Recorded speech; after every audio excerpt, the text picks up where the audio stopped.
युवतीचा मृत्यू, ही आणि अशी कितीतरी चित्तथरारक घटना आपल्याला रोज पाहायला मिळतात. मित्रांनो, खरंच आहे का याची? 2004 साली फेसबुक आणि 2010 साली इंस्टाग्राम चालू झाले आणि आजचा आणि सामाजिक भान नसलेला हा तरुण वर्ग रील्स बनवण्याच्या नादात इतका वेडा झाला की त्यांना एवढीच दुनिया आहे असं वाटू लागले. मदर्स डे, फादर्स डेच्या रील बनवताना प्रत्यक्षात आपल्या आई वडिलांना किती मान देतात. लांब कुठेतरी दुसऱ्याच्या शेतात जाऊन रील बनवताना प्रत्यक्षात आपला बाप सकाळ दुपार उन्हात राबतोय ह्याचा विचारही त्यांच्या मनात एकदा येत नाही. आज प्रत्येकाकडे स्मार्टफोन आहे. कॅमेऱ्यातून फोटो काढता काढता आम्ही व्हिडिओही काढू लागलो आणि ते समाज माध्यमावर शेअरही करू लागलो. तर काही सुंदर क्षणांना कैद करून आपल्या आठवणीच्या गाठोड्यात बांधण्यासाठी आपण या सुविधेचे आभार मानायला हवे. पण अर्थातच जिथे वरदान तिथे शापही येतोच. शॉर्ट व्हिडिओच्या रूपात काही जण चित्र विचित्र रेकॉर्डिंग करतात. वेगवेगळ्या वेशभूषा वेगवेगळ्या आविर्भावात व्यक्त होतात. तुकाराम महाराज म्हणतात, पुत्र व्हावा ऐसा गुंडा ज्याचा तिन्ही लोकी झेंडा. इथे गुंडा याचा अर्थ सद्गुणी असा आहे. पुत्र व्हावा ऐसा गुंडा ज्याचा तिन्ही लोकी झेंडा. परंतु आज परिस्थिती अशी आहे, पुत्र व्हावा ऐसा गुंडा ज्याचा सोशल मीडियावर झेंडा. व्यासपीठावर उपस्थित असलेले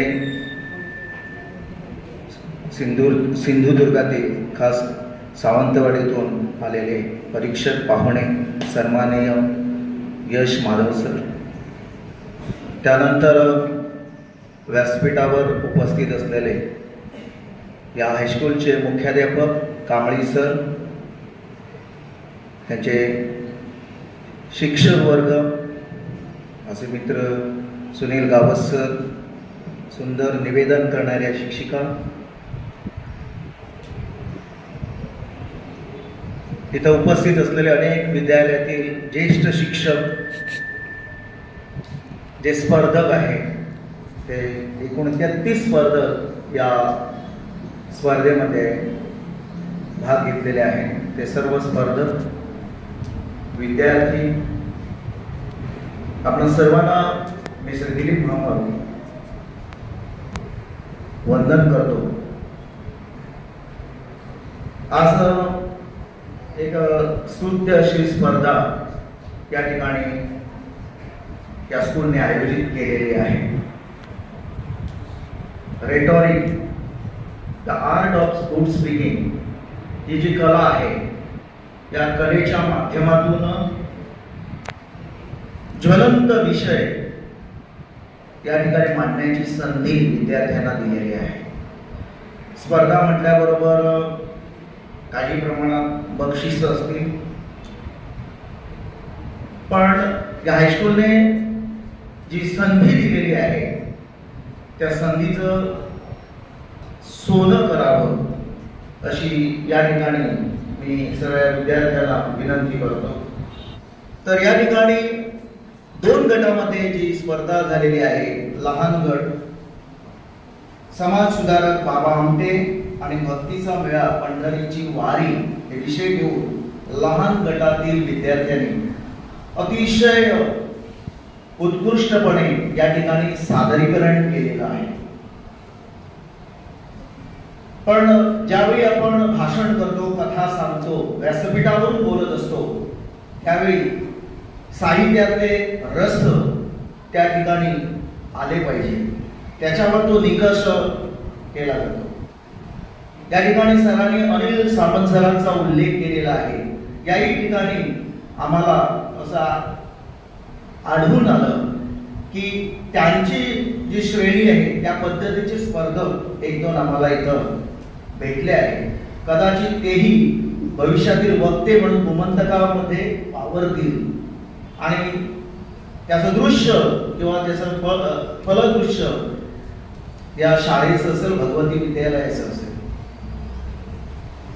तर आपण ज्यावेळी भाषण करतो त्यावेळी आपले जे स्वर आहे, वाणी गोड असली पाहिजे, स्वर उंच, भाषा माहिती जो विषय दिला आहे त्या विषयातील ज्ञान हे सगळं सुबोध करण्याची शक्ती त्या भाषणामध्ये असली पाहिजे. आणि आपल्या मुखचर्याने तो रस असा प्रेक्षकापर्यंत, शेवटच्या प्रेक्षकापर्यंत तो गेला पाहिजे. तर असं हे कलात्मक असं व्यासपीठ आहे. जे विषय या ठिकाणी दिलेले आहे, धबधब्याची कुरळ मोठ्या गटासाठी आणि रीलचे वाढते वेग, ही एक सामाजिक समस्या आहे. पालकांची डोकेदुखी आहे आणि शिक्षकांचेही त्याही पेक्षा डोकेदुखी आहे. आणि याच्यामध्ये सुवर्ण मध्यम काढण्यासाठी अशा प्रकारची जी स्पर्धा आहे ती या स्कूलने या ठिकाणी ठेवलेली आहे. अनेक विद्यार्थ्यांनी या ठिकाणी सांगितलं की अपघात झाले, महाराष्ट्रात गोव्यात सापी सारख्या किंवा वाळपई सारख्या भागामध्ये घटना घडल्या, अतिशय वाईट घटना ज्या रीलच्या माध्यमातून घडल्या. आणि हे असं घडू नये म्हणून ही सामाजिक चळवळ या स्पर्धेच्या माध्यमातून या ठिकाणी आम्हाला दिसून आली.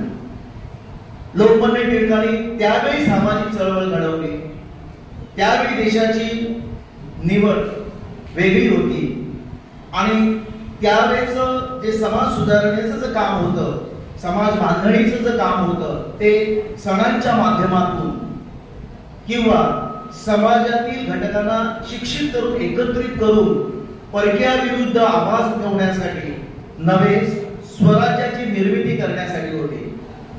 तर अशा रीतीने जर आपण स्पर्धेला सामोरं गेलो, त्याचे निकष आपण समजून घेतले, त्यातला चढ उतार आपण समजून घेतला आणि काही प्रमाणात पॉझिस आपण जर दिले, कुठं थांबलं पाहिजे आणि कुठून सुरुवात केली पाहिजे, हे जर आर्ट, हे जर कौशल्य आपल्याला समजलं तर आपण कुठल्याही स्पर्धेमध्ये आपण जिंकू शकतो. शब्दांचा अभ्यास की कुठे शब्दाला आपण पॉज दिला पाहिजे किंवा शब्दछटा जे आहे ते मानविक दृष्ट्या कुठं वापरले पाहिजे, त्याचा अर्थ काय होईल, हे जर त्या वक्त्याला समजलं तर त्यातून रस जो आहे, भाषणाचा जो रस आहे तो मिळायला हरकत नाही. एका विद्यार्थ्याने म्हटलं होतं वारकरी म्हणजे संतांची वारकरीवर, तर वारकरी असा त्यांनी शब्द वापरला, म्हणजे त्याच्यामध्ये शब्दभेद आला, वार करणारा आणि वारकरी हा वेगळा आहे. तर अशा रीतीने जे भाषा शैली या ठिकाणी आयोजकांनी दिलेले आहे निकष, ते आपल्याला दिसून येईल. म्हणजे भाषेची शैली, त्याच्यानंतर ती मांडणी, आपला आत्मविश्वास आणि एकूण सादरीकरण, अशा प्रकारे जर आपण त्याचं नियोजन केलं आणि मांडणी केली तर पुढे पुढे आपल्याला या अशा प्रकारच्या स्पर्धामध्ये वाववे आणि आपलं वक्तृत्व फुलून जाईल. तर स्पर्धेच्या संदर्भात सांगत असताना मला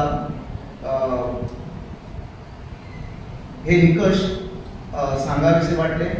गोव्यातील सगळ्या ग्रामदेवतांना माझा नमस्कार.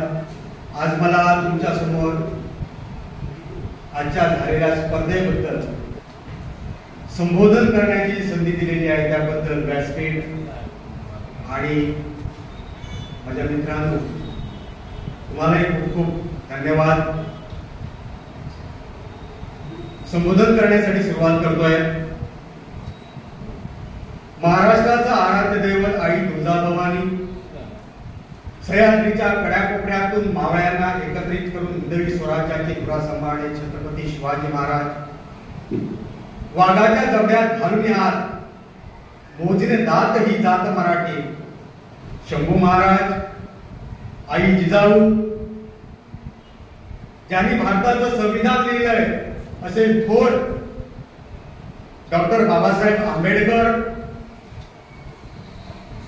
आजच्या महिला शिक्षण समितीच्या प्रणित्या सावित्रीबाई फुले,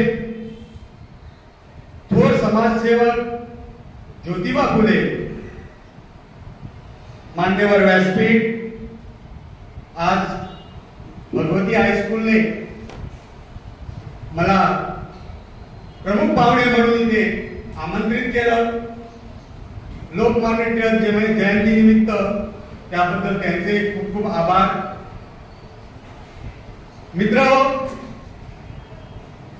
आपण ज्यावेळी बोलत असतो त्यावेळी आपलं पहिल्यांदा आपल्या शब्दावर प्रभुत्व असलं पाहिजे. ज्यावेळी आपण स्पर्धेत उतरतो त्यावेळी ती स्पर्धा किती अटीतटीची आहे हे पण लक्षात घेणं गरजेचं असतं. कारण ज्यावेळी तुम्ही स्पर्धेमध्ये भाग घेत असतात त्यावेळी तिथे तुम्ही एक स्पर्धक म्हणून उभे असतात आणि तमाम बांधव तुमच्या समोर ऐकणारे असतात. त्यासाठी आपण ज्या ज्या वेळी स्पर्धेमध्ये भाग घेतो त्या त्यावेळी व्यवस्थितरित्या पाठांतर ही महत्वाची गोष्ट असते. तन मन चित्त आपलं एकाग्रीकरण करून नंतर शब्दफेक करायची असते. ज्या ज्यावेळी आपण शब्दफेक करत असतो त्या त्यावेळी प्रत्येकाला समोरच्याला वाटलं पाहिजे की हे जे बोलत आहोत ते आपल्या मनातलं वाक्य आहे आणि ते आपल्या मनातलं बोलत आहे. हे ज्यावेळी प्रत्येकाला कळेल त्यावेळी तो चांगला स्पर्धक होऊ शकतो हे आपण लक्षात घेतलं पाहिजे. प्रत्येक स्पर्धक चांगले असतात असं नाही, पण त्यांना आपण काही ना काहीतरी शिकलं पाहिजे. मी आता बघितलं बऱ्याच वेळा इथे बोलताना काही जणांची तर मी वाणी एवढी सुंदर बघितली की ते कीर्तनकार होऊ शकतात. चांगले कीर्तनकार, त्यांनी जर अभ्यास केला तर त्याच्यामध्ये कीर्तनाचा भाग मला कुठेतरी दिसून आला. कारण त्यांच्या वाणीमध्ये तो गोडवा दिसतोय. समाज प्रबोधन ज्यावेळी करतो किंवा समाजाच्या समोर आपण जातो आणि समाजाबरोबर ज्यावेळी आपण बोलत असतो त्यावेळी आपण कुठल्याही गोष्टीचं प्रबोधन करत असतो त्यावेळी प्रबोधनाच्या मार्गातून आपल्याला समाजाचं काहीतरी देणं लागतं हे आपण लक्षात घेतलं पाहिजे. शब्दफेक ही व्यवस्थितरित्या असली पाहिजे. ज्यावेळी आपण एखाद्या ठिकाणी उभं राहून बोलत असतो आणि बोलताना ज्यावेळी आपल्या समोर सगळे आपल्या समोर बघत असतात त्यांना आपण एकत्रित केलं पाहिजे. ते आपल्याकडे बघत असताना तो संपूर्ण जो सभागृह आहे हा सभागृह कुठे हलता कामा नये. सभागृहातल्या प्रत्येक माणसाचं लक्ष इकडे तिकडे जाता कामा नये. त्यावेळी तुमचं जे भाषण आहे ते वक्तृत्व ते भाषण योग्य तऱ्हेचं जाऊ शकतं हे लक्षात घेतलं पाहिजे. आपण प्रत्येक जण बोलत असतो. आता सगळ्यात सुंदर विषय म्हणजे मला आवडला, हे विषय चालतच असतात पण सगळ्यात सुंदर हा विषय तुम्ही जो रीलचा घेतलात सर, हा खूप सुंदर विषय होता. कारण आज प्रत्येक माणसाला हे शिकण्याची गरज आहे. 2019 साली कोरोना आला आणि ह्या कोरोनाने मुलांच्या हातात ज्यावेळी मोबाईल दिलं त्यावेळी आपलं शिक्षण खातं हारलं. कारण हे जरी नाही दिलं असतं ना तरी मुलं शिकली असती. ज्यावेळी आईच्या उदरातून बाहेर येते वेळी मूल कधी शिकून येत नसतं. त्यावेळी शिक्षणासाठी आपल्याला शिकायचं असतं, शाळेतच जायचं असतं, हे प्रत्येकाला माहित असतं. एक जरी वर्ष ड्रॉप झालं असतं तरी कुठेही फरक पडला नसता. पण सगळ्यात मोठी आपली शोकांतिका झाली की शिक्षण हे मोबाईलवर आलं आणि आम्ही कुठेतरी शिक्षणापासून वंचित झालो, आम्ही चुकलो. कारण मी आज हेच सांगण्यासाठी उभा आहे की आता ज्यांनी रीलवर भाष्य केलं, किती जण असे आहेत की जे रील्स बघत नाही, किती जण जे आहेत ज्यांनी भाषण केलं पण ते मोबाईल वापरत नाही. प्रत्येक जण वापरतो. मला बोलायचं होतं म्हणून मी आलो इथे, बोललो, भाषण सादरीकरण केलं आणि लोकांना काय बोलायचंय ते सांगून मोकळा झाला. पण ते आचरणात आणायचं कोणी? मित्रांनो, तुम्ही लक्षात घेतलं पाहिजे ही भविष्याची पिढी आहे. समाजात मोबाईल सारखे असे अनेक गोष्टी पुढे येणार आहेत आणि त्या समाजाला आपल्याला तोंड द्यायचं आहे. जर आपल्याला तोंड द्यायचं असेल तर कुठचा छंद कितपत आपण वापरला पाहिजे, त्याचा उपभोग कितपत घेतला पाहिजे ह्याच्यावर आपण आधी विचार केला पाहिजे आणि लक्षात घेतलं पाहिजे माझ्या जीवनाचं सार त्याच्यामध्ये आहे का. जर आपल्या जीवनाचं सार त्या वस्तूमध्ये नसेल तर ती वस्तू अंगीकारणं हे समाजासाठी धोका आहे आणि आपल्यासाठी सर्वात जास्तीत जास्त धोका आहे, हे लक्षात घेतलं पाहिजे. म्हणून सांगतो, ज्यावेळी शिक्षण असतं त्यावेळी शिक्षणाचा वापर व्यवस्थितरित्या करा. कारण ज्यावेळी आपण बाहेर जातो, मार्केटमध्ये जातो, आपलं नवीन जीवन आपण जगत असतो, त्यावेळी आपल्यासमोर हे शिक्षण जे आहे क्वचितच येतं, पण इथल्या सवयी, इथल्या वागणूक ही तुमची आयुष्यभर कायम ती लक्षात राहणार आहे, एवढं लक्षात घ्या. जास्त बोलणार नाही, तुम्हाला सर्वांना भूक लागलेली आहे मला माहित आहे, कारण बराच उशीर झाला. आधीच कार्यक्रमाला खूप उशीर झालेला होता, त्यामुळे खूप जास्त बोलत नाही. आपण मला बोलवलं सर, मला माहित नाही आज लोकमान्य जयंती, त्यांनी येरोडा जेलमध्ये असताना केसरी वृत्तपत्र आपलं सादर केलं होतं आणि समाजाला प्रबोधन करण्याचं काम केलं होतं.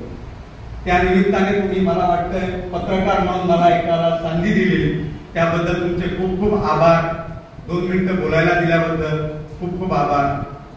जय हिंद, जय भारत.